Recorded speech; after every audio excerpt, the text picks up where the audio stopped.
Hi hello friends, welcome back to my YouTube channel. ಇವತ್ತು ನಾನು ಸೋಯಾಬೀನ್ನ ಕರಿ ಮಾಡೋದು ಹೇಗೆ ಅಂತ ಹೇಳ್ಕೊಡ್ತಾ ಇದ್ದೀನಿ.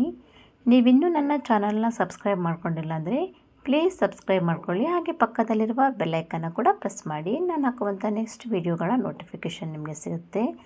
ಇವಾಗ ಸೋಯಾಬೀನ್ನ ಕರಿ ಮಾಡೋದಕ್ಕೆ ನಾನು ಮಿಕ್ಸಿ ಜಾರನ್ನ ತೆಗೆದುಕೊಂಡು ಇದಕ್ಕೆ ಕಟ್ ಮಾಡಿದ 4 ಟೊಮೊಟೊವನ್ನು ಹಾಕ್ಕೊಂಡು ಇದನ್ನು ನೈಸಾಗಿ ಪೇಸ್ಟ್ ಮಾಡಿ ಇಟ್ಕೊಳ್ತಾ ಇದ್ದೀನಿ.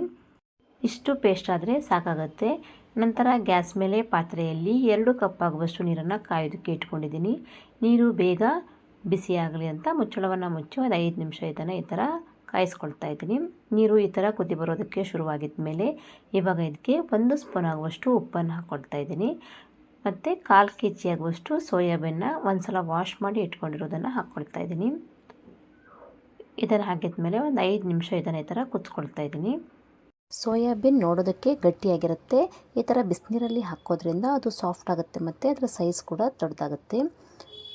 ಇದನ್ನು ಇವಾಗ ಒಂದು ಸಲ ಮಿಕ್ಸ್ ಮಾಡ್ಕೊಳ್ತಾ ಇದ್ದೀನಿ, ಉಪ್ಪೆಲ್ಲ ಸೋಯಾಬೀನಿಗೆ ಸರಿಯಾಗಿ ಹಿಡಿಯೋದಕ್ಕೆ. ಮತ್ತು ಗ್ಯಾಸನ್ನು ಆಫ್ ಮಾಡಿ ಸೋಯಾಬೀನನ್ನು ತಣ್ಣಗಾಗುವ ತನಕ ಇದೇ ಬಿಸಿನೀರಲ್ಲಿ ಹಾಗೆ ಬಿಡ್ತಾ ಇದ್ದೀನಿ. ನಂತರ ಗ್ಯಾಸ್ ಮೇಲೆ ಕಡಾಯಿಯನ್ನು ಇಟ್ಕೊಂಡು ಇದಕ್ಕೆ 2 ಚಮಚದಷ್ಟು ಎಣ್ಣೆಯನ್ನು ಹಾಕ್ತಾ ಇದ್ದೀನಿ.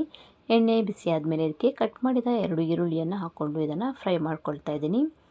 ಇದು ಈ ಥರ ಫ್ರೈ ಆಗ್ತಾ ಇರುವಾಗ ಆವಾಗಲೇ ಬಿಸಿನೀರಿಗೆ ಹಾಕಿ ಇಟ್ಟಿದ್ದಂಥ ಸೋಯಾಬೀನ್ಗಳು ಇವಾಗ ತಣ್ಣಗಾಗಿದೆ. ಇದರಲ್ಲಿರುವ ನೀರುಗಳನ್ನು ಹಿಂಡಿ ಇನ್ನೊಂದು ಪಾತ್ರೆಗೆ ಇದನ್ನು ಹಾಕ್ಕೊಳ್ತಾ ಇದ್ದೀನಿ. ನಂತರ ಈರುಳ್ಳಿಯನ್ನು ಕೂಡ ಇನ್ನೊಂದು ಸ್ವಲ್ಪ ಹೊತ್ತು ಫ್ರೈ ಮಾಡ್ಕೊಳ್ತಾ ಇದ್ದೀನಿ.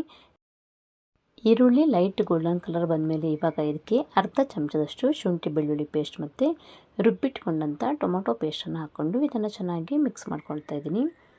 ಇದನ್ನು ಈ ಥರ ಮಿಕ್ಸ್ ಮಾಡ್ಕೊಳ್ತಾ ಒಂದು 2 ರಿಂದ 3 ನಿಮಿಷಗಳ ಕಾಲ ಇದನ್ನು ಈ ಥರ ಕುದಿಸ್ಕೊಳ್ಬೇಕು.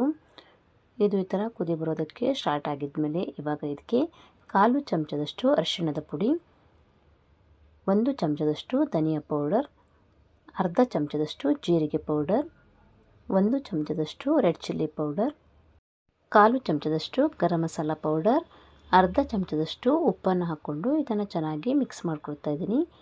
ಉಪ್ಪನ್ನು ನೋಡ್ಕೊಂಡು ಹಾಕ್ಕೊಳ್ಬೇಕು. ಆಲ್ರೆಡಿ ಸೋಯಾಬೀನ್ನ ಬೇಯಿಸ್ಕೊಳ್ಳುವಾಗಲೂ ಕೂಡ ಉಪ್ಪನ್ನು ಹಾಕ್ಕೊಂಡಿದ್ದೆ. ಇದನ್ನು ಹಾಕಿದ್ಮೇಲೆ ಇದನ್ನು ಚೆನ್ನಾಗಿ ಮಿಕ್ಸ್ ಮಾಡ್ಕೊಳ್ಬೇಕು. ಒಂದು 2 ರಿಂದ 3 ಸೆಕೆಂಡ್ಗಳ ಕಾಲ ಇದನ್ನು ಇದೇ ಥರ ಫ್ರೈ ಮಾಡಬೇಕು. ನಂತರ ಇದಕ್ಕೆ ಅರ್ಧ ಕಪ್ ಆಗುವಷ್ಟು ಮೊಸರನ್ನು ಹಾಕ್ಕೊಂಡು ಇದನ್ನು ಮತ್ತೆ ಚೆನ್ನಾಗಿ ಮಿಕ್ಸ್ ಮಾಡ್ಕೊಳ್ತಾ ಇದ್ದೀನಿ. ಇದೆಲ್ಲ ಚೆನ್ನಾಗಿ ಮಿಕ್ಸ್ ಆಗಿ ಇದರ ಹಸಿ ವಾಸನೆ ಹೋಗೋ ತನಕ ಒಂದು 2 ರಿಂದ 3 ಸೆಕೆಂಡ್ಗಳ ಕಾಲ ಇದನ್ನು ಇದೇ ಥರ ಮಿಕ್ಸ್ ಮಾಡ್ಕೊಳ್ಬೇಕು. ನಂತರ ಇದು ಕೂಡ ಈ ಥರ ಕುದಿ ಬರೋದಕ್ಕೆ ಸ್ಟಾರ್ಟ್ ಆಗಿದ್ಮೇಲೆ ಇವಾಗ ಇದಕ್ಕೆ 1 ಗ್ಲಾಸ್ ಆಗುವಷ್ಟು ನೀರನ್ನು ಸೇರಿಸ್ಕೊಂಡು ಮತ್ತೆ ಇದನ್ನು ಚೆನ್ನಾಗಿ ಈ ಥರ ಮಿಕ್ಸ್ ಮಾಡ್ಕೊಳ್ತಾ ಇದ್ದೀನಿ. ಮುಚ್ಚಳವನ್ನು ಮುಚ್ಚಿ ಒಂದು 5 ನಿಮಿಷ ಇದನ್ನು ಕುದಿಯೋದಕ್ಕೆ ಇಟ್ಕೊಳ್ತಾ ಇದ್ದೀನಿ. ಇದರಲ್ಲಿ ಈ ಥರ ಕುದಿ ಬರೋದಕ್ಕೆ ಸ್ಟಾರ್ಟ್ ಆಗಿದ್ಮೇಲೆ ಇವಾಗ ಇದಕ್ಕೆ ಸೋಯಾಬೀನನ್ನು ಸೇರಿಸ್ಕೊಳ್ತಾ ಇದ್ದೀನಿ. ಸೋಯಾಬೀನನ್ನು ಈ ಥರ ಇಡೀ ಕೂಡ ಹಾಕ್ಕೊಳ್ಬೋದು, ಇಲ್ಲಾಂದರೆ ಈ ಥರ 2 ಪೀಸ್ ಥರ ಮಾಡಿ ಕೂಡ ಹಾಕ್ಕೊಳ್ಬೋದು. ಯಾವ ಥರ ಬೇಕಿದ್ರೂ ಯೂಸ್ ಮಾಡ್ಬೋದು. ಇವಾಗ ಇದನ್ನು ಚೆನ್ನಾಗಿ ಮಿಕ್ಸ್ ಮಾಡ್ಕೊಳ್ತಾ ಇದ್ದೀನಿ. ಇದೇ ಥರ ಮಿಕ್ಸ್ ಆಗಿದ್ಮೇಲೆ 2 ರಿಂದ 3 ಸೆಕೆಂಡ್ಗಳ ಕಾಲ ಇದನ್ನು ಈ ಥರ ಕುದಿ ಬರ್ಸ್ಕೊಳ್ತಾ ಇದ್ದೀನಿ.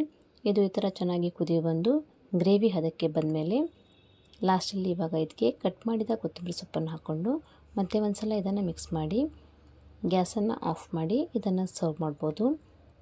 ಇದನ್ನು ಚಪಾತಿ, ರೋಟಿ ಜೊತೆ ಮತ್ತು ಊಟದ ಜೊತೆ ಸೈಡ್ ಡಿಶ್ ಆಗಿಯೂ ಕೂಡ ಇದನ್ನು ತಿನ್ಬೋದು. ಇವತ್ತು ನಾನು ಹೇಳ್ಕೊಟ್ಟಿರುವ ಸೋಯಾಬೀನ್ನ ಕರಿ ರೆಸಿಪಿ ನಿಮಗೆ ಇಷ್ಟ ಆದರೆ ಲೈಕ್ ಕೊಡೋದನ್ನು ಮರಿಬೇಡಿ. ನೀವು ಕೂಡ ಈ ರೆಸಿಪಿಯನ್ನು ಟ್ರೈ ಮಾಡಿ ಹೇಗೆ ಬಂದಿದೆ ಅಂತ ನನಗೆ ಕಮೆಂಟ್ ಮಾಡಿ ತಿಳಿಸಿ. ನನ್ನ ಚಾನಲ್ನ ಹೀಗೆ ನೋಡ್ತಾ ಇರಿ. ನನ್ನ ರೆಸಿಪಿಗಳನ್ನು ಫ್ಯಾಮಿಲಿ ಮತ್ತು ಫ್ರೆಂಡ್ಸ್ ಜೊತೆ ಕೂಡ ಶೇರ್ ಮಾಡಿ. ಮುಂದಿನ ವೀಡಿಯೋದೊಂದಿಗೆ ಮತ್ತೆ ಸಿಗ್ತೀನಿ. Thank you so much.